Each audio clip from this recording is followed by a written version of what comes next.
Suan, 12 years old. Normal na estudyante na gusto lang maranasan ang buhay na masaya.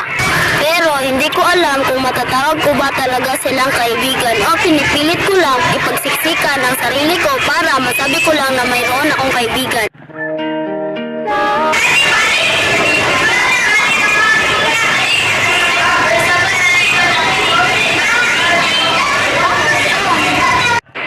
Ito pala ang aking mga kaibigan, si Ivan, si Rhino, at si Sandy at Samantha Faye.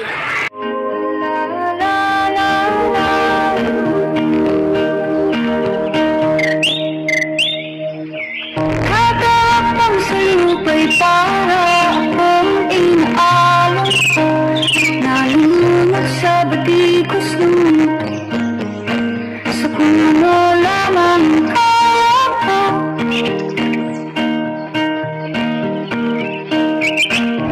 Ang bigat sa mga problemang di na solusyonan agad, parang walang bukas.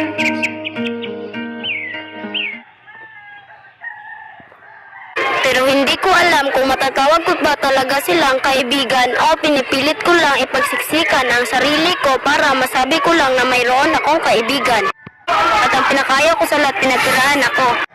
At iniiwasan na din nila ako. Pwede bang umiwan? Anong nangyari? Di naman sila dating ganito. Hindi na sila yung dating kakilala ko. Di na din sila nakikinig at nambubuli na din. At iniwan pa nila ako. Naglalakad na nga lang ako na nag-isa. Isa-isa silang nawala. Iniwan ako na parang wala kaming pinagsamahan. Hindi ko na sila makikilala. Unti-unti silang naglalamig na parang di na nila ako kasama.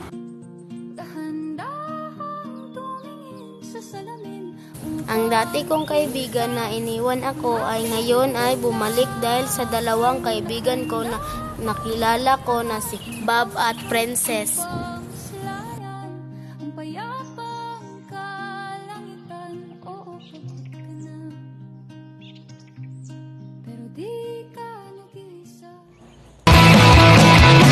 Ito na ang ating huling sandali.